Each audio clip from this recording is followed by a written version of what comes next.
Are you looking to optimize your health? Are you looking to get the best supplements at the lowest price? For high quality supplements and to talk to someone about what supplements are best for you, go to takeyoursupplements.com and one of our fantastic true health coaches will help you pick out the right supplements for you that are the highest quality and the best price. That's takeyoursupplements.com. takeyoursupplements.com. That's takeyoursupplements.com. Be sure to ask about free shipping and our awesome referral program. Hello, Trail Seeker, and welcome to another exciting episode of the Learn True Health podcast. You are going to love today's episode, especially if you've been worried about the flu, getting the flu shot, worried about catching a cold or getting a flu during the quote-unquote flu season. We all are worried. We all don't want to be sick in bed for a week or 2 weeks. That just sounds like the worst, especially now that the holidays are coming up. We really don't want to be sick when we could be out having so much fun. So this episode we talk all about the immune system, how to support the immune system, and how to use this amazing type of natural medicine called homeoprophylaxis to bolster the immune system, to train the immune system to mount a response when it comes in contact with the flu. Now, Cilla Whatcott, who's a PhD in homeopathy, has been on the show 3 other times, and so today is her 4th time on the show. You can go back and check out all of her other times that she's been on the show. Wonderful episodes teaching us more about the immune system and how to actually create real immunity. You can do that by going to learntruehealth.com, and you can search for Cilla Whatcott, or you could search for homeoprophylaxis, or you could search for homeopathy. Any of those search results will bring up her past episodes and some other great episodes as well. So yeah, use the search function at learntruehealth.com when you want to go find a specific episode. We have over 300 episodes, so lots of great information. And iTunes, which is, I guess, the most popular way to listen to the podcast, only displays the most recent 300 episodes. So if you want to go all the way back and listen to the first few, you can't do it on iTunes anymore. They've been bumped off, so you have to go to our website, learntruehealth.com. Well, enjoy today's episode, and please visit Cilla Whatcott's website, realimmunity.org. Right there on the homepage of realimmunity.org, you can see the trailer for her documentaries. She has 2 documentaries out. Her most recent one was released today. I highly recommend renting it or buying it. I think you can rent it for $4 or $5, or you can buy it for $19. It is phenomenal. The most recent one is absolutely phenomenal. She dives into this idea of using homeoprophylaxis as vaccines to train the immune system to mount a response against diseases. So it's really exciting information. And if you're interested in purchasing her homeoprophylaxis remedy for the flu, it covers, I believe, the 5 most common strains of the flu. Then right there at the top, you can click shop and buy the influenzainum, which is the homeoprophylaxis for the flu. When I interviewed her, which I did recently, I immediately purchased the influenzainum. She shipped it right away. My entire family took it. And I thought what was so cool was that we had an immune response to it. It was really neat. We felt totally wiped out. Luckily, we did it on a weekend. They're little homeopathic pellets. So, you just like little sugar pellets. So we, put them in our mouth. And the next day we were exhausted. I mean, we could still function, but we felt really tired. We sort of had a little bit of runny nose, but nothing, unmanageable. And then I realized that it was our body mounting a response and sort of learning how to handle the flu should we get it. So it's really interesting how homeopathy can work, especially homeoprophylaxis, to train the immune system so that we can be healthy in the face of disease. So enjoy today's episode, and please share it with all of your friends and family who are concerned about the flu shot, concerned about vaccines, and concerned about wanting to have a very healthy and strong immune system. Welcome to the Learn True Health podcast. I'm your host, Ashley James. This is episode 305. I am so excited for today's guest, and you will be too when you realize we have Cilla Whatcott back on the show. She is a PhD in homeopathy. She's been on the show several times, episode 137, 155, and episode 228. So fourth time's a charm. Welcome back to the show. Thank you, Ashley. It's great to be here.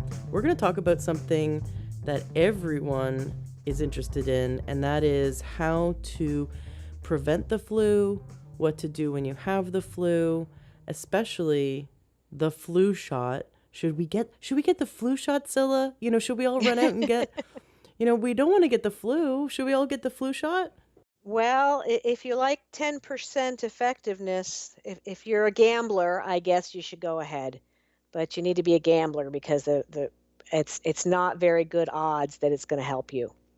And in fact, Ashley, one of the latest studies, it's from 2012, it's fairly recent, it's by Cowling and Fang, and basically what they learned is that when you get the flu shot, it produces antibodies for that particular strain of the flu, but it compromises your innate arm of immunity. So your cell-mediated immunity becomes more vulnerable to all the other circulating viruses. So while you may have 10% protection against the current flu, you're opening up your susceptibility to all the other viruses that are circulating. So that's why people get the flu shot and say, I got sick after getting it. It wasn't from that shot. It's because your immune system was compromised and you picked up one of the other viruses probably. Now, is that just with the flu shot, or do other vaccines also compromise the innate arm of the immune system? Well, I would say dysregulation takes place. So when you emphasize one half of the immune system, Th2, which is the inflammatory side, then it compromises the other side. And true, real immunity is based on a balance. So it was the Journal of Allergy, I believe, that talked about increase in asthmatic symptoms being a result of overemphasizing the Th2 arm of the immune system. So you've got the inflammatory arm that's excited, and vaccines are intended to create inflammation, but unfortunately it's indiscriminate. So this inflammation takes place, and you see a dysregulation of the immune system.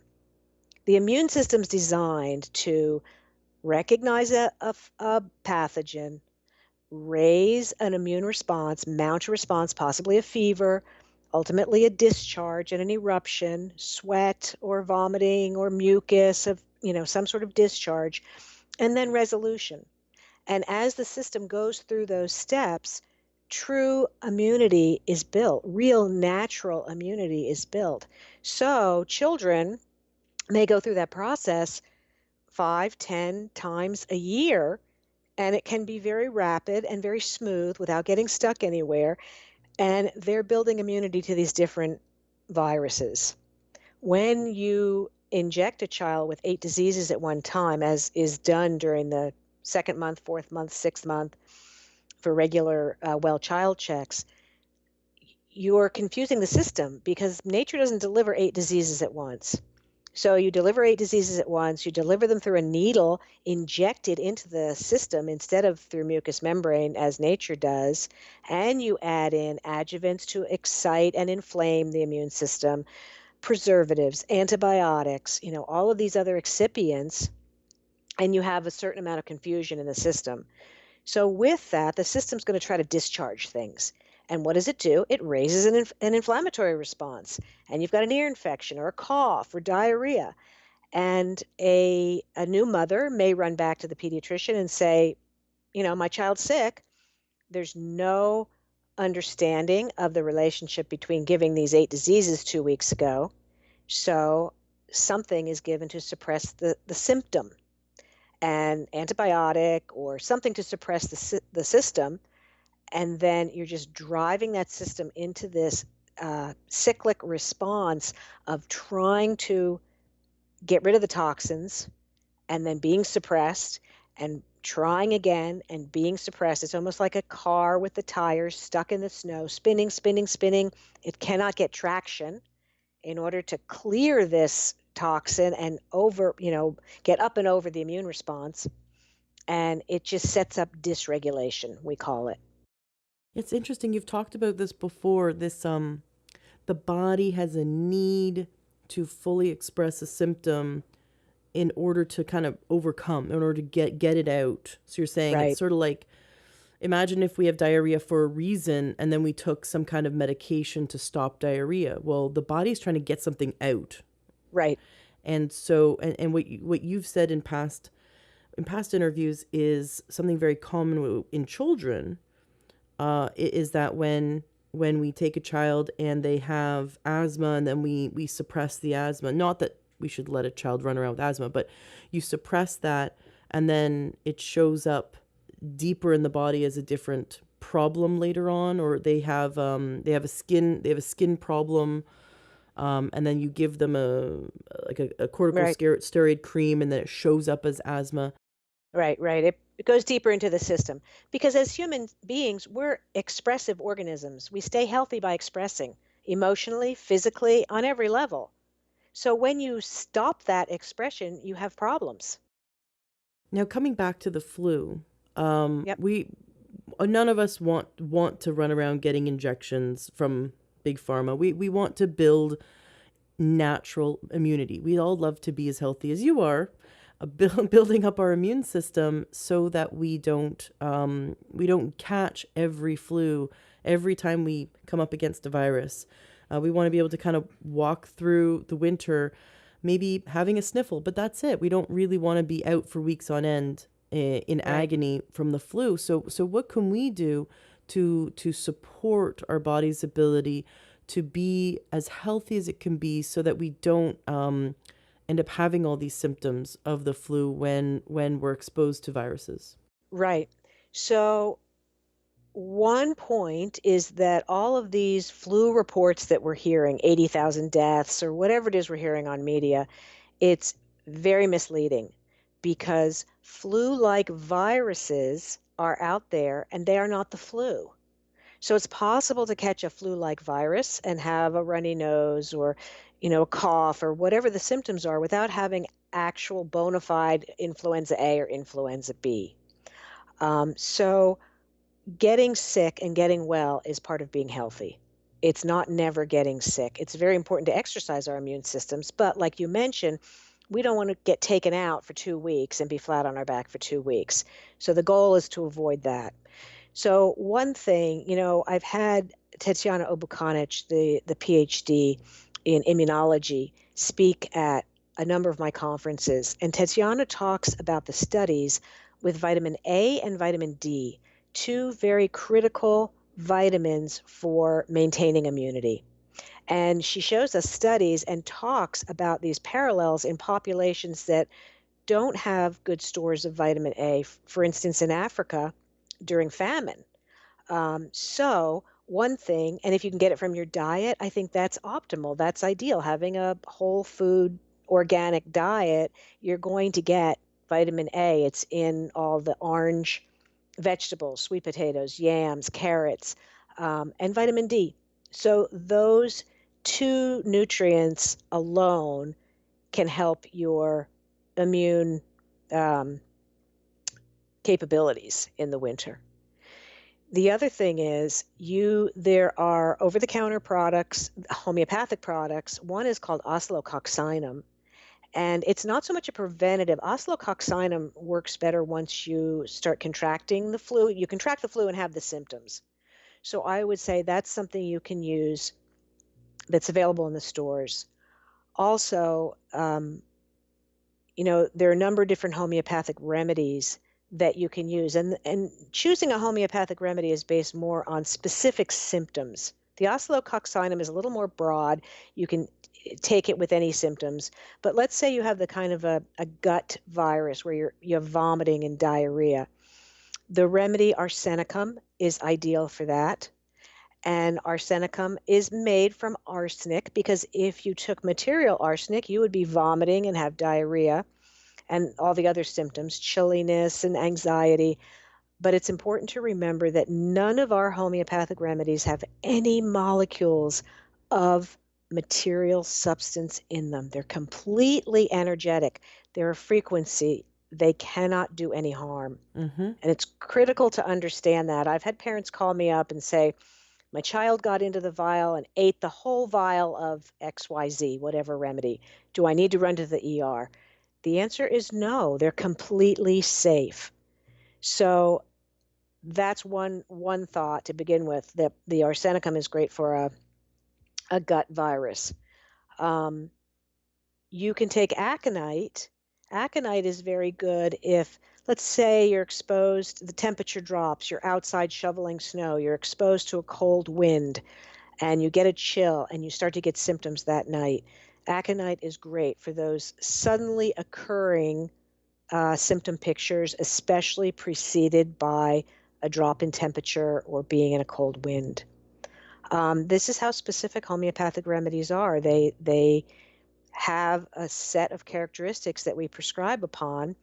So it's important to have some understanding of some of these different remedies. There's about 8 or 9 that are great for flu symptoms. If you'd like, I can go through some of the others, or if you have other questions, Ashley, whatever you feel is most important. You've got a great article on your website, realimmunity.org, where you talk about the Spanish flu of 1918.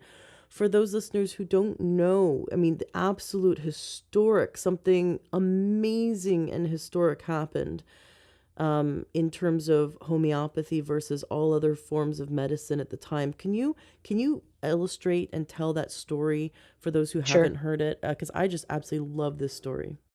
Yeah, it's pretty amazing. I mean, aspirin was newly discovered then, 1918, 1919, and it was a wonder drug because you could give the same aspirin to many, many people to reduce fever. You didn't have to take a case. The predominant method of medicine was homeopathy in the early 1900s, and it required taking the individual case. So when aspirin came out, it was amazing. It was the new and wonderful method for fevers specifically. So allopathic physicians, Western conventional physicians, were using aspirin with the fever. And when you reduce the fever for flu, it very quickly goes to the lungs. And what was happening is this very dangerous flu, the Spanish flu, was going to the lungs. People were dropping dead by, within 24 hours. So the allopathic treatment, I believe the mortality rate was about 28%. I believe that's the number. I can't recall. It's probably in that article, but it was 1% with homeopathy. So the homeopathic physicians did not have a lot of deaths on their hands because they weren't reducing the fever. They were treating the symptoms of the flu. Right. And it was very, very successful. Absolutely amazing. So back in 1918, it says here, 28%. Right, 28% was the mortality rate, and it was 1 point something percent. 1.05% mortality rate for those using homeopathy.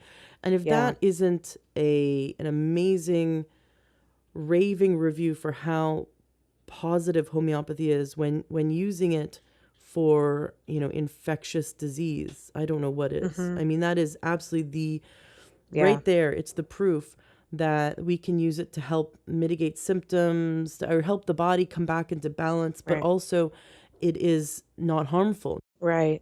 And Ashley, you said it right there, back into balance. The goal is not to eliminate every symptom.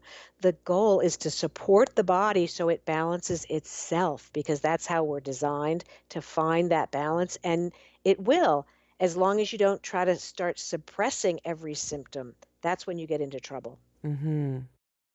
So, for those who want to prevent themselves from getting sick, you've recommended obviously eating a food that are rich in foods that are rich in vitamin A, vitamin D, supporting the body and getting all its nutrients. What other sort of tried and true things Hmm. should we do to just make sure that we're supporting the body in being absolutely the healthiest it can be when it comes to our immunity? Right. So, one of the things I like to use is called influenzinum. And we actually have a double blind placebo controlled study out of Brazil for influenzinum, where with 600 children under the age of 5 were given influenzinum. And they found that there were no injuries, there were no side effects, and there was a good success rate with reducing symptoms and also frequency of catching the flu. So influenzinum can be sold many different ways in many different preparations. And online, you can find it from some places where it's typed by the actual year, the season for that flu. What I like to use is very different because it's a combination of historical flus, the H1N1, the bird flu, influenza A and influenza B, plus something called basilinum. So this combination is good every single year, and it's not just per season. So that's what I like to use, and I always inform people that nothing prevents the flu 100%. What we're talking about doing is building your natural immunity so that you are more capable of resisting things. So that's the goal. So, is influenzinum a homeoprophylaxis? Is that Yes, it's okay? a form of homeoprophylaxis, correct? Got it. And so, for those listeners who haven't listened to your other interviews, can you just very quickly explain the difference between homeoprophylaxis and taking a homeopathic remedy? Right. So classical homeopathy is based on a totality of all the symptoms in the case, and then treating like with like, finding something that would match that, if that would create that if given in a material form. And classical homeopathy looked in an epidemic, they look at many cases and the variety of remedies that have successfully treated those cases, let's say in the Spanish flu epidemic, and then they come up with what they call genus epidemicus. This particular remedy has a good track record with this particular flu. So that requires you to wait until people are sick and then gather all your data and then determine a genus epidemicus. Homeoprophylaxis is given prior so that you familiarize the individual with the frequency of the disease, an epidemic or a tropical disease or whatever disease you're targeting, so that if they meet it in nature, they have the capacity to mount an appropriate immune response and either repel the disease or have a very mild case of it, because they have a good immune response. So, and homeoprophylaxis is made from the specific pathogen that's causing that particular disease. So you can use it for the flu in the uh, product I just mentioned, influenzinum, with these different influenza A and B and basilinum in it. Or you can do it for other diseases, tropical diseases, pertussis, very good track record with pertussis, about a 90% effectiveness rate. And the way homeoprophylaxis is measured is not typically with double-blind placebo-controlled studies. It's long-term studies where we look at long-term health outcomes. So this is called effectiveness instead of efficacy. Efficacy is about building antibodies. Effectiveness is about taking the longer view and seeing what happened to this population over time. So the studies we have with homeoprophylaxis are those kinds of studies where we look at populations of thousands and millions of people and see what's taken place. Have there been injuries? Has there been effectiveness? And we base it on that. Now, someone who hasn't listened to your past interviews, I urge them to definitely check it out. Listeners can go to learntruehealth.com and use the search bar, and you can type in Cilla Whatcott. You can type in homeopathy and find our other interviews. We dive into the awesome science of homeoprophylaxis. But someone, a parent, could choose to, for example, work with you. You make it incredibly affordable to do basically homeoprophylaxis to build the immune system, to gear up the child's immune system so that the child can healthfully create a real immunity towards these diseases, instead of getting vaccines. And I just think that's phenomenal that that's something that that can be done, because we don't hear about this in the United States, for example. But what you've shared with us in the past is that in India, millions of people do homeoprophylaxis successfully, and that you've tracked that long-term success of it has been tracked. Can you share just a little bit about that for those who've never heard of homeoprophylaxis before? Yes, India, and in my next film coming out, there's some interviews with an Indian doctor there. The government actually provides homeoprophylaxis for the population, and they distribute it free of charge, and it's highly effective in the population. So it's endorsed and it's appreciated in India, which is fabulous. So, around the world, it is utilized, and it's not recognized in the US. In fact, I think there's beginning to be a campaign to discredit it in the US, because so many people are becoming very interested in it and looking for it as an alternative if they don't want to take conventional vaccines.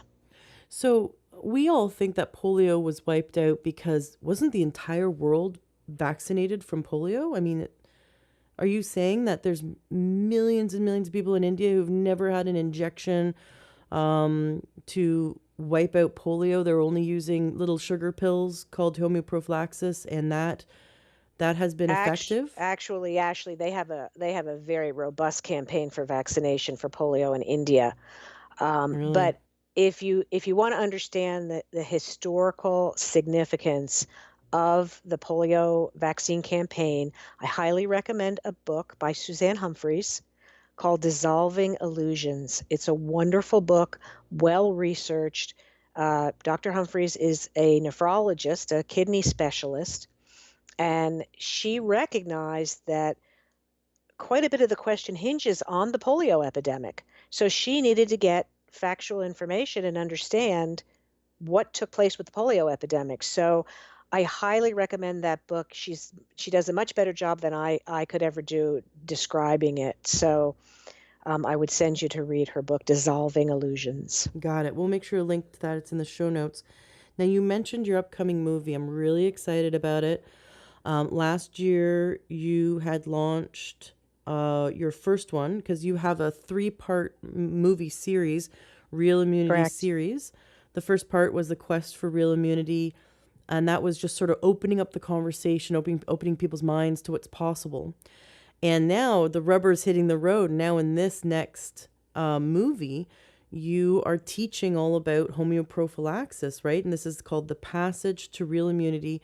It'll be available next week on your website, Right. realimmunity.org, for us to purchase, to watch on Vimeo. And thank you for allowing us to contribute back to you. I know you gave for free the last one, and it's you've put all of your time and money into traveling and interviewing these experts, and I'm so happy that we can give back to you. So how much is it to purchase? And we just go to realimmunity.org to buy it and watch your second movie. Correct. Thank you, Ashley, so much. Yes, it'll be $9.99, and that'll be for a 3-day rental. So over a weekend, you could rent it on a Thursday or Friday and have it for the weekend. And Passage is the second in this three-part series, Quest to Real Immunity, Passage to Real Immunity, and the last one will be Choosing Real Immunity, which will be out later in 2019. We really delve in Passage. We really delve into interviewing some of the doctors using it. We interview Isaac Golden, who's one of the world's leading researchers with homeoprophylaxis. We interview parents using it. We interview a homeopath talking about just the wonder of homeopathy. And Del Bigtree is in it talking about listening to your intuition as a parent. I'm very, very excited to get it out and can't wait. It'll be next week, about the 7th of November. I think it's launching Wednesday, the 7th. Very cool. What is very exciting to me about homeoprophylaxis is that it gave me an option. As parents, in the mainstream, we only have, we think we only have two options: don't vaccinate or vaccinate. And don't vaccinate just seems incredibly irresponsible, right? I mean, it's like, oh, we're just going to sit and do nothing. Like, do we just do nothing? We just sit on our hands and do nothing. And then there's so much pressure, right? Because the vaccine, clearly there's so much science. And what are you doing? You're just being, you're just being a mean parent, waiting for your kid to get chickenpox and waiting for your kid to get disease. And, so we're sitting here going like, well, I know there's so much negative things about vaccines, but do we just sit on our hands and not do anything? And all of a sudden here comes homeoprophylaxis. It's like, hey, there's two choices isn't a choice. It's a dilemma, right? To do or not to do just becomes this back and forth. But now you've got a third choice, which is homeoprophylaxis, a natural way to to train someone's immune system. So now that they can,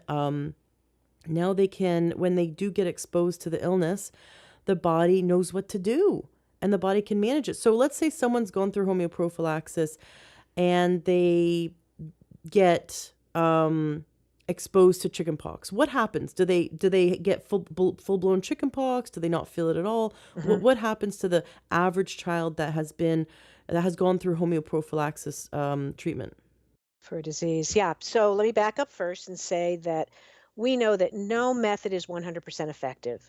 So we are not saying this is 100% effective. This is what you can do. No, we're, like you've said, there's a choice. So when the original study was done over 15 years with 3,000 children, Isaac Golden had one group that was doing nothing, that was eating organic, healthy lifestyle. And in his mind, those kids would come out ahead of kids doing homeoprophylaxis and not living a, particularly organic lifestyle, so to speak. Well, surprisingly, what he found is that the HP, the homeoprophylaxis kids, had more robust immunity and better long-term health outcomes than even the organic eaters, if we want to call that other group. And he attributed it to the fact that they were circulating wild disease. So, and getting all the benefits, but none of the risks. So back to your original question, what can a parent expect when they do HP? What they can see now depends on the susceptibility of the individual, because we know that 5 of us can be in a room with somebody with pertussis, for instance. Maybe 2 people get it and 3 people don't. Why? Because those 2 people had a greater susceptibility. Why do they have a greater susceptibility? Perhaps their ancestors had respiratory illnesses. Maybe somebody had tuberculosis. Maybe somebody had asthma in their ancestry. So they have a greater susceptibility to pertussis or to respiratory illnesses altogether. So, when you take homeoprophylaxis, it's satisfying a certain susceptibility. So you become less susceptible to catching that particular disease. So you still have a chance of catching it. Nothing's 100% effective. You always have a chance of catching a disease. But if you do, it's going to be more mild than if none of your susceptibility was satisfied. So your immune system knows how to mount an immune response and address it.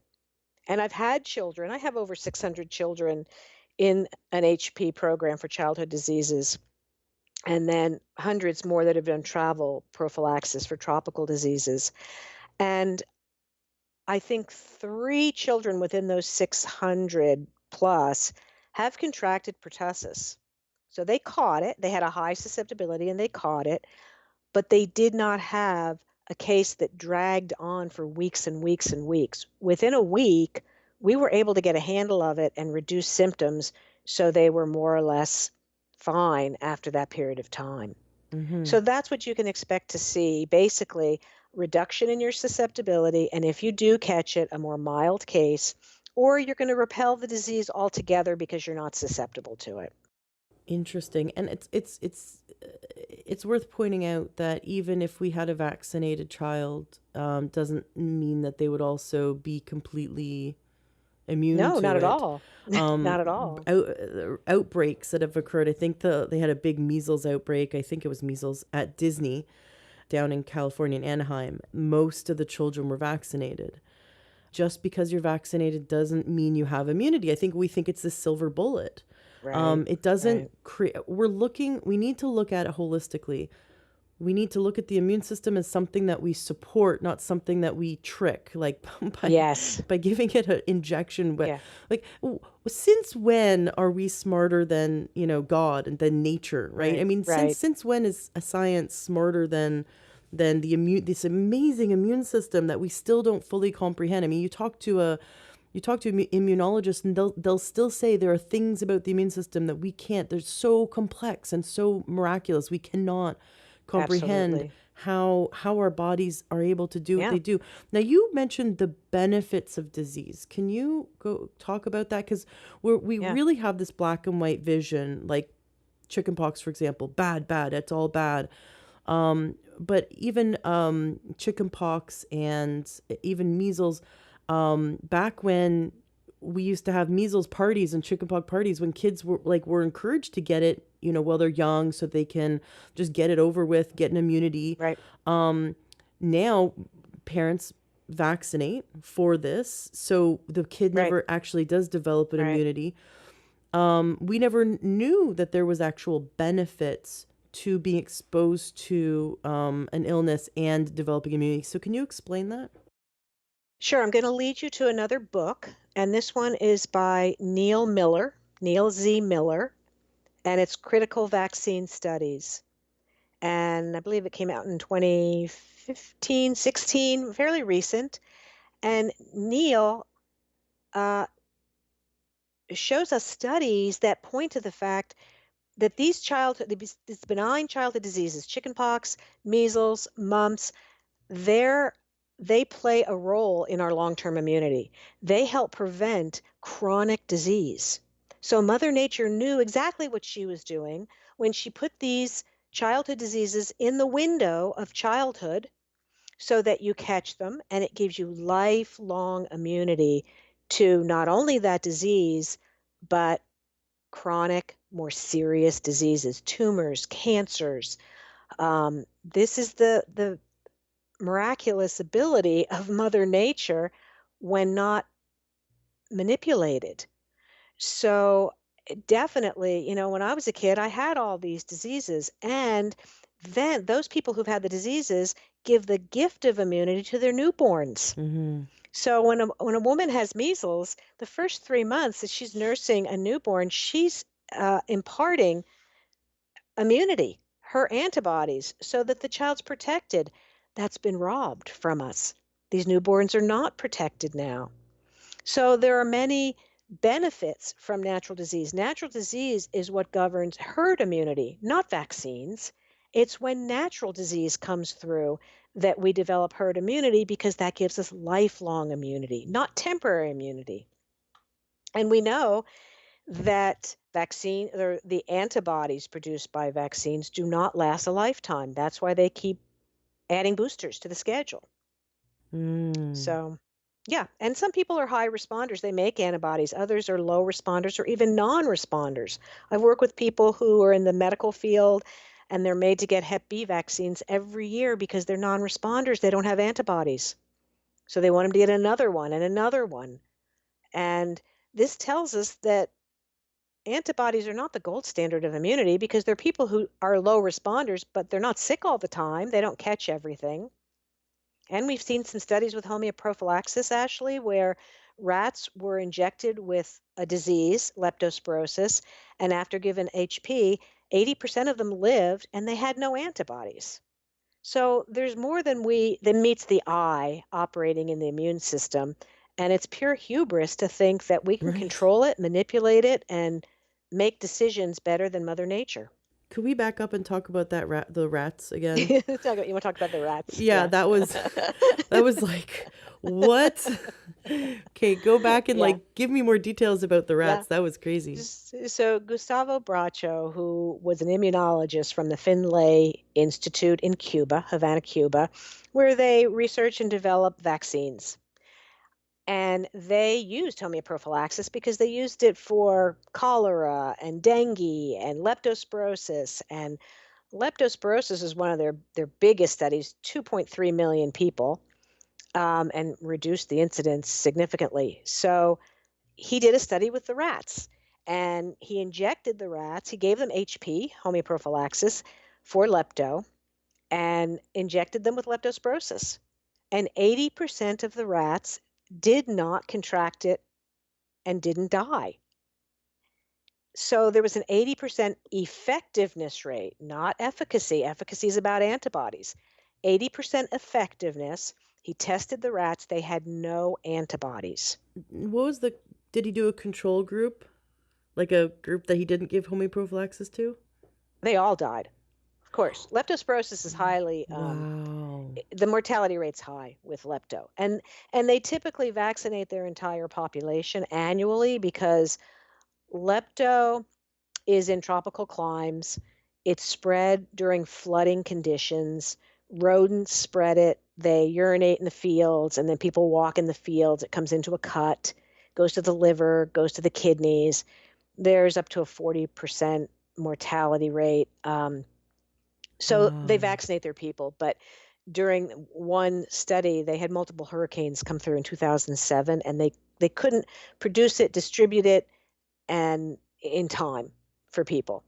So they decided to use homeoprophylaxis because in 2 weeks they could whip up a batch for millions of people. And it's cheap and it's easy to distribute. And many, many beneficial factors around distribution of homeoprophylaxis. So they used it.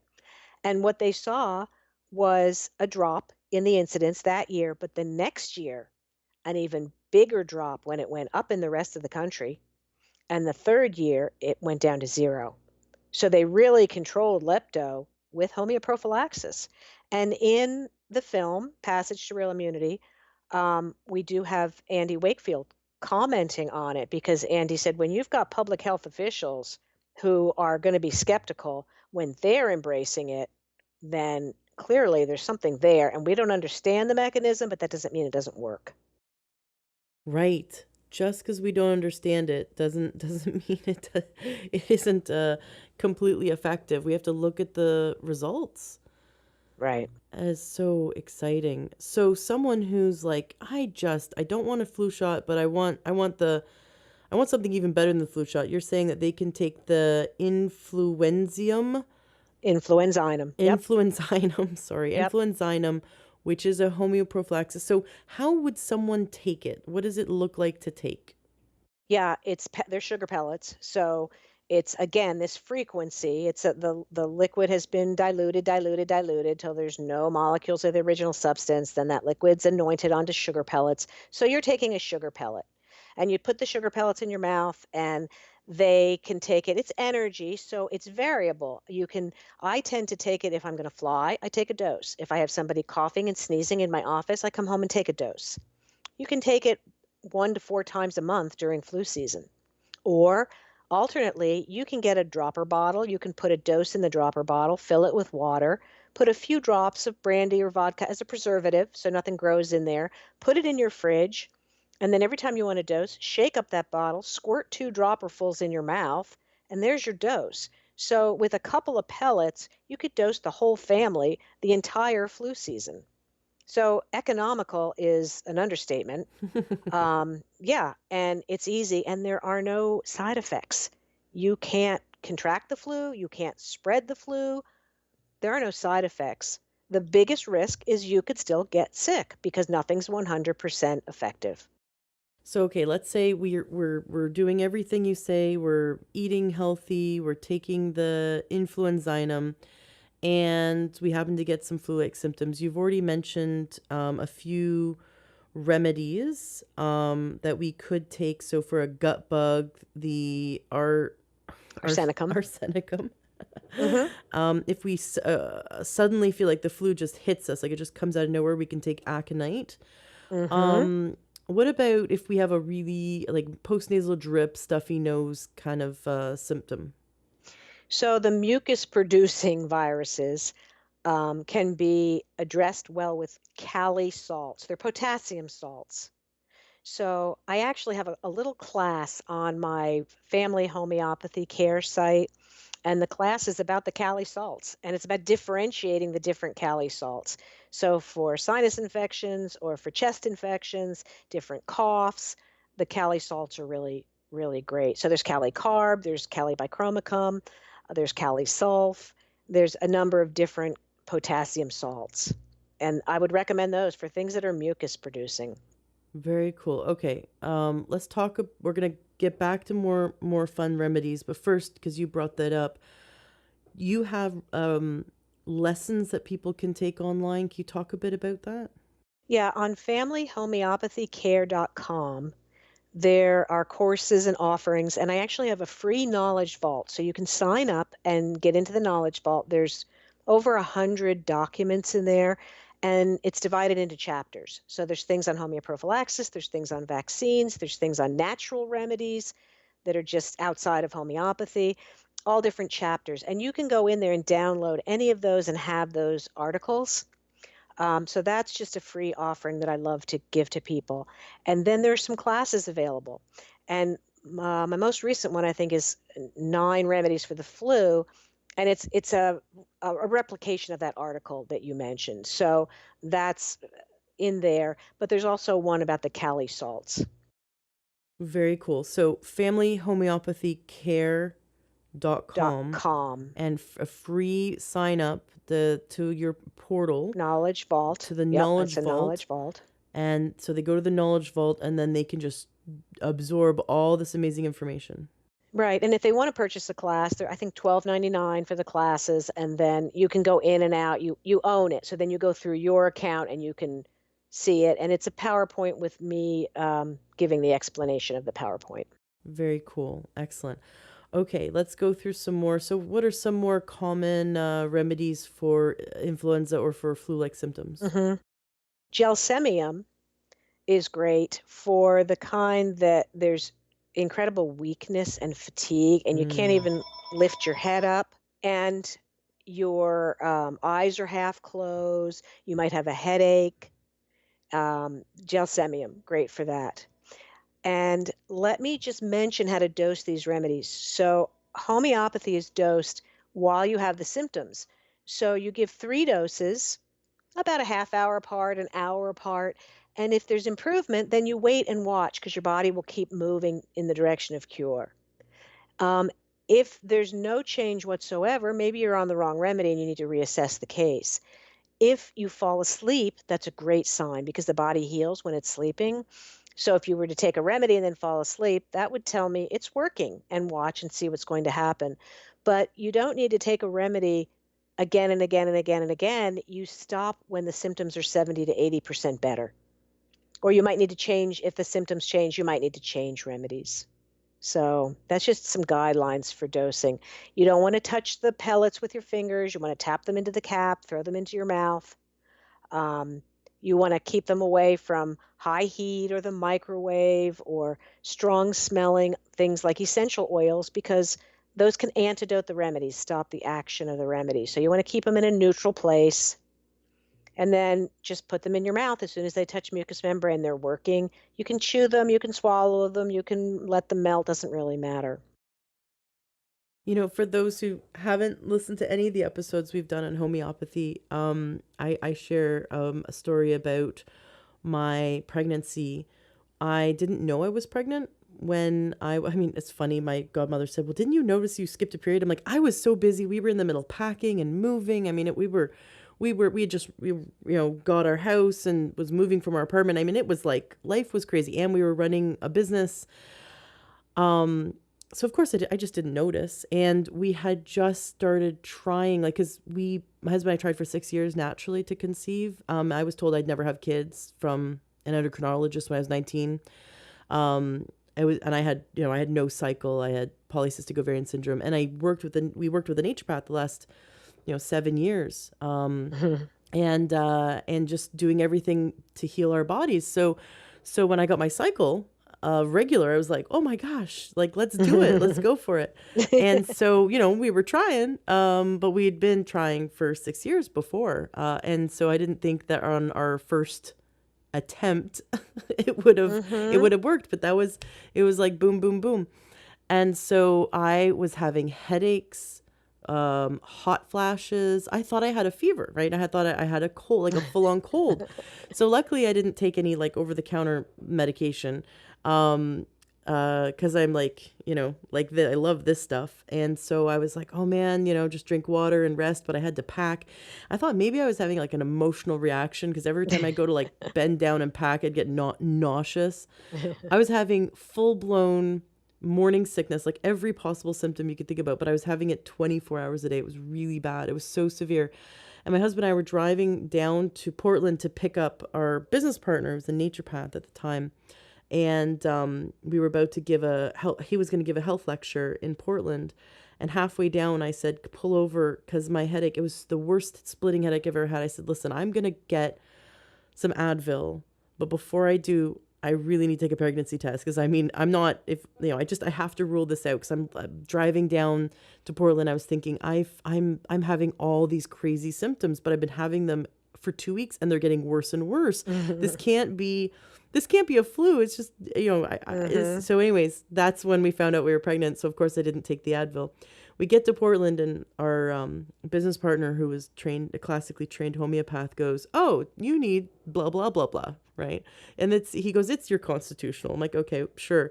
So I'm like a 10 out of 10 pain in my head. I can't even see straight. Like, I had to keep my eyes closed. I couldn't see straight.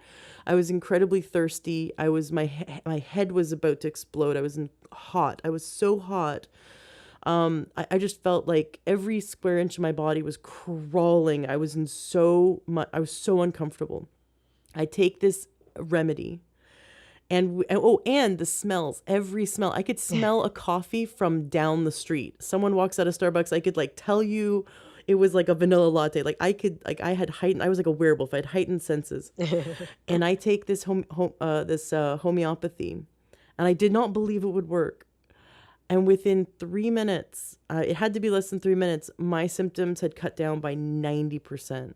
That's And amazing. it's like my head came out of the clouds. I was like, what just happened? And he goes, you're going to have to take this probably for your whole pregnancy. Like, you just have to, anytime the symptoms start coming back, just keep taking this. And I remember the times when I'd run out of it, it was just like, no, quick, drive to the store. Oh That's a my great gosh. story. You It never told me worked. that. I didn't tell you that. Oh my No. gosh, it worked. It worked so well. It was like, I don't know how I would have managed the pregnancy without it. So anyways, we give birth, wonderful baby, super, super, super healthy baby, but really colicky, because I wasn't producing enough. So we had to unfortunately supplement with formula, and no formula was right for this kid. I mean, gas, horrible gas. And so we turned back to homeopathy. And this is where I like to say, like, the homeopathy works with pets and babies like that. So there's no possible way that there's some kind of placebo effect. I give this newborn, I put it, little pellets in his mouth, and his symptoms cut down, and he gets quiet and happy, and the gas, moves through, and the pain stops, and we've just relaxed, and we're like, oh my gosh, this stuff works. And to this day, we give him weekly. We have to turn around and give him some kind of homeopathy to help him, kind of balance out. We look at his symptoms and go, okay, not that we have to, but we choose to, and we see a difference to this day. He's 3.5, and we just love it so that it I wish I used it more. I wish I used, how I want to learn even more about it because every time I use it, it works. Now, I have to figure out with remedy. That's the tricky part because Yeah. sometimes it takes me 2 or 3 different remedies till I got the Right. right one. So that's Right. just my inexperience. But I think some people just choose a remedy and it doesn't work, and so they go, okay, this doesn't work, and it's just like, well, sometimes we have to go through 3 or 4 because we're not reading the symptoms right, or we're not understanding. Right. um can you help us, for those who are new, who are going, wow, this is so cool, what can we do to really understand which Yeah. ones to use when? So it's not easy. I mean, we spend 4 years in homeopathic medical school to learn these remedies. It's not like one remedy for Right. one ailment and boom, that's the recipe and you're done. Not at all. So your same condition, whatever it's called, it could be called asthma or headaches or, it doesn't matter what the name is. The same people could have that, I mean, different people could have that same condition and they're each going to get a different remedy because it's based on the totality of the case. So it is not an easy uh, target to hit in finding the right remedy. But for lay people, you can go and find many combination remedies at the store. And a Mm. combination remedy means they've included multiple remedies in one. It's a shotgun approach, which is not classical homeopaths will disparage that approach because it's not purely classical. It's not one remedy that covers everything, but it's a good chance at hitting the target with one of those remedies. So I've had people with allergies or headaches or any number of symptoms that go to the store and find a combination remedy that's named for headaches and it works. Something in there worked. So it's just a matter of then going to a homeopath and figuring out which ingredient is the one that's working in there, and then they can work, with a professional homeopath and go higher potency or dose it differently or whatever because that's another whole, bag of tricks how to effectively dose something. But it is Right. daunting. And, part of it, Ashley, I think, is the understanding that we do have to take some responsibility for our health. Just like you described, you figure it out with your son. You have to figure it out. It's not just a knee jerk reaction. So that requires taking some personal responsibility and a learning curve. And not everybody wants to do that. But that's what led me to where I am now because 20 years ago, my daughter was vaccine injured. She contracted aseptic meningitis after being vaccinated, and I went and looked and found it was a side effect in the insert to the MMR. Oh. And when I brought that to the pediatrician, I was discouraged from looking into that. And I was told that there's no relationship and kind of shamed for even considering that. And it was like a light bulb. I realized, whoa, I'm responsible. I can't just displace that trust onto someone else. I'm 24/7 for my children. I need to figure it out. And that's when change happened for me. And I started researching and reading and learning. And it's been a journey. Mm-hmm. So, it's the old paradigm is one where talk to your doctor. He knows everything, and the doctor is the be all end all. It's an old paradigm because medical school is not teaching some of the things that I see parents learning today on their own. And they're sharp and they're able to learn. And I mean, what bigger project than your own children? Your Right. only motivation is love for your children. You don't have another agenda. You mentioned earlier, and we've talked about this before on the show, that when we suppress symptoms, like for example with pharmaceuticals, right? We can also suppress symptoms with herbs, but when you're suppressing a symptom that needs to be expressed, we're driving the disease deeper. What's the difference between taking an Advil for a headache and taking arnica or whatever homeopathic? Like Right. if I'm taking a homeopathic for a headache. Right. Because any drug, over the counter, pharmaceutical drug, its intention is to change something physiologically. It's adding something or blocking some mechanism in the body. It's creating a physiological change that's different than what your body's normally doing. Your body has that headache or that symptom in an effort to balance things out. It's an expression of the disease. So when you take something pharmaceutical, you're stopping that expression. When you take homeopathy, it's just a frequency.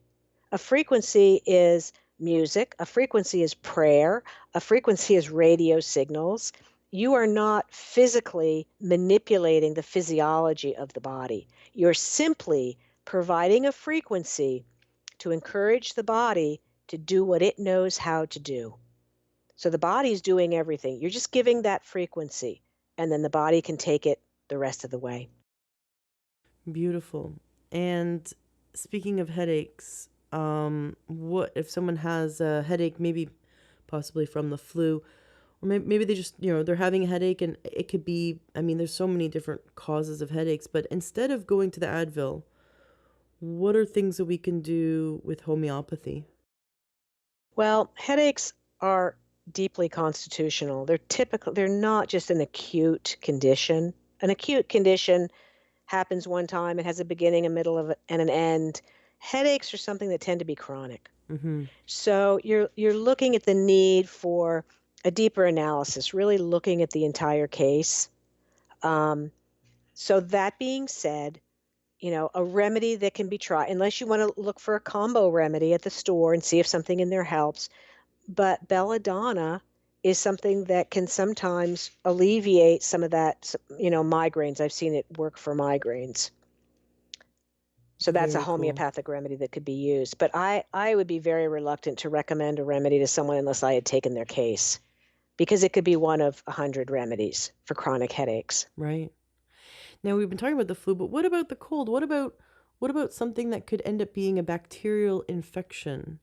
And of course then people go, oh well, I could take an antibiotic, but there's a epidemic of antibiotic use, and we want to do what we can to not Right. need antibiotics. So are there homeopathic remedies that are effective at supporting the body so the body can beat a bacterial infection? Yeah, absolutely. From the time I started homeopathy, I never gave anyone in my family another antibiotic. And it's been over 20 years. It's very, very effective even for bacterial infections, but it requires a professional homeopath to manage that, someone who's been trained. So, and we know it's just been the last 10 years, 5 years, I don't know, the whole information about gut biome and how it governs our immunity, the bacteria in our gut. And we know that antibiotics displace that and imbalance that. So, this information has more recently come out. People who didn't even consider it years ago.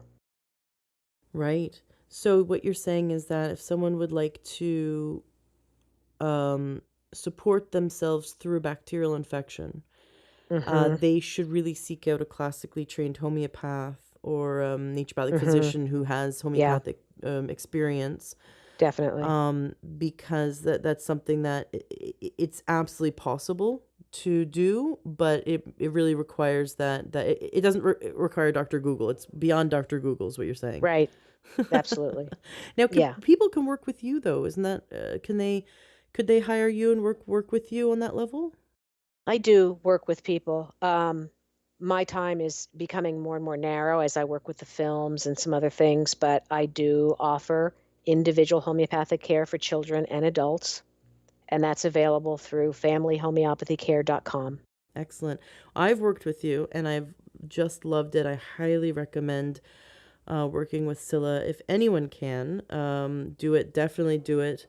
And then for those who are looking to work with someone locally, is there like a website that I don't know, a governing board for homeopaths, or a website where like a directory of Yeah. homeopaths, or Yeah, homeopathicdirectory.com, I believe. Might be .org, but homeopathic directory, and it lists by state homeopaths who are certified. And the certification process is very stringent, and if a homeopath has passed those, uh, jump through those hoops, then they earn the letters CCH, and those would be the people I would recommend. Excellent. Getting back to the flu, are there any other remedies that stand out that we should know about? There's the 9 that I've listed in that article. I'll make sure the article is linked in the show notes of the podcast today at Yeah, learntrail.com. that would be great. That'd be great. So I think those are the top ones that I've mentioned: the gelsemium, arsenicum, aconite, and the kali. The different kali salts are good. What about recovery? So we've been through the flu and hopefully really lessened the symptoms and lessened the duration of the flu working with homeopathy and homeoprophylaxis. But now we're sort of weak. We're in a weakened state. Our body's recovering. What things should we do after recovering from the flu? Right. So one thing that comes to my mind, Ashley, is that, illness, if we're looking at energy and we're looking at life through that lens, we have to acknowledge that illness comes along in our lives with a message. And maybe that message is just slow down, put the brakes on, take a break. And we have to respect that, because to push past that doesn't serve us. So the first thing I would say is respect the illness, take the time you need, and be good to yourself, and, go through the steps of caring for yourself to get over it. That being said, one thing that can be very helpful at the end of an illness is the use of cell salts. So cell salts, there are 12 mineral salts. They're the constituents of the human cell. So we're depleted in some of those cell salts. So there's a combination of all 12 cell salts, and it's called bioplasma. And bioplasma is, there's a wonderful site. It's 1-800-homeopathy.com. Mm-hmm. And they sell all the cell salts, and there's explanations with them. It's a very informative site. And you can get bioplasma, and that's good at the end of a flu, to take bioplasma a couple times a day for maybe 3 to 5 days to kind of reboot your system. So generally, I would recommend one cell salt at a time. They're more effective if you target it to the actual need. But when you're recovering from something like a flu, where it's just overall vitality, I think the bioplasma can be helpful. Thank you. It's so cool that you mentioned this because Kellyanne from Platinum Energy Systems in Canada just told me about I'm a cell salts. I'm sure I've heard them before, but it like didn't sink in.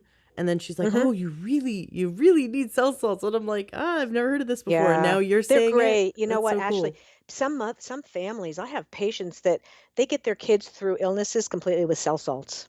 They just start with Really? one, and I have a cell salt class on my site too. And there's like um, an order. You start with ferrum phos, you go to kali myrrh. If all colds have a stage, they have the prodrome, and they have the, fluid stage where the nose is running and it's clear, and then it gets thick and it yellow, and then it goes into a cough.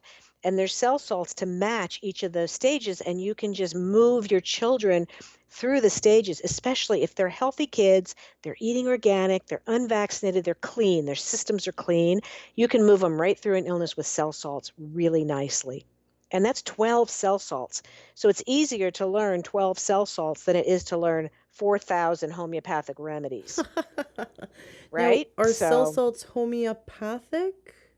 yes and no. They're a subset of homeopathy, but they're material because the dilution is just a 1 to 10 dilution. So they're Mm, 3x, 6x. The X is Roman numeral for 10, meaning it's been diluted 1 to 9. That's the dilution. So there's some trace material substance in there. got it. Got it. Okay, and so you have a class that we can purchase? Yeah, it's one of those classes on family homeopathy care, teaching about cell salts. And there's a system of cell salts to go through during pregnancy for weeks 12, 13, 14, 15, right in the middle of your pregnancy, that help development of the baby. Wow, very cool. Well, I'm really excited to learn more about cell salts. Yeah, take your class. That sounds like a lot of fun. Very cool. Thank you so much for coming on the show today and sharing. I'm really excited for the second part of your Real Immunity series. I'm very excited for the listeners to rent it and check it out for themselves. Passage to Real Immunity. Is there anything you'd like to share about that, about the importance of watching your Real Immunity series? Well, first of all, I want to thank you for having me on, Ashley. You're so kind to have me back again and again and share things with your listeners. And I just, my goal is to educate and empower and really support parents to know they have choices. You're the expert for your child. No one loves your child like you do. And your intention is always for their good, even if you make a mistake or what you perceive as a mistake. There are no real mistakes. You're always making choices based on what you know. So the goal is to know all you can to make informed choices. And that's my goal in these films, just to get information out there, start conversations, be able to share community screenings. There's a tab on the site for community screenings that's very affordable. Um, and that's what I would have parents do: share and talk and open the conversation and just be informed so that you can make empowered decisions. Beautiful. Informed, empowered decisions to create real immunity. Right. Thank you so much, Cilla Whatcott, for coming back on the show. I'm a huge fan of what you do, and I'm right there with you, wanting to help educate people and give parents more choice. There's things that people are doing around the world to support health and healing for their whole family, for themselves and their family, that we don't have exposure to because Big Mm-hmm. Pharma wants to protect their interests. And so this isn't a Right. conspiracy, this is reality. We just need to go above and beyond them, above and beyond the mainstream media, and choose to get our education elsewhere, which is why we're all listening to this show. So thank you again for coming on the show. Can't wait to have you back on the show. I love having you back anytime you have to come share something new. And I hope for all the listeners that they can take away that they have the ability to support their body and support their immune system to get through the flu season empowered, and do not give in to the fear mongering, the absolute fear mongering. We do not need a flu shot. What we need to do is support the body's ability to be strong and healthy through the flu season.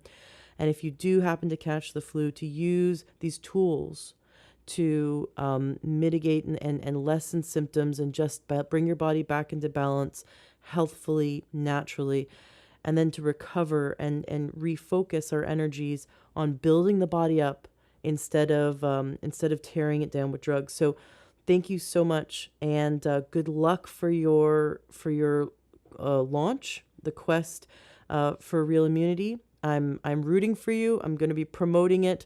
I definitely recommend listeners to tell their friends and family to rent it and check it out.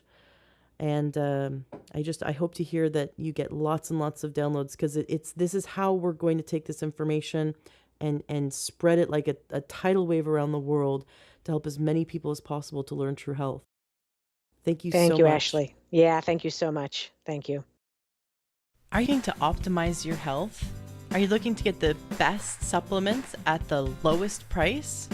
For high quality supplements and to talk to someone about what supplements are best for you, go to takeyoursupplements.com, and one of our fantastic true health coaches will help you pick out the right supplements for you that are the highest quality and the best price. That's takeyoursupplements.com. takeyoursupplements.com. That's takeyoursupplements.com. Be sure to ask about free shipping and our awesome referral program.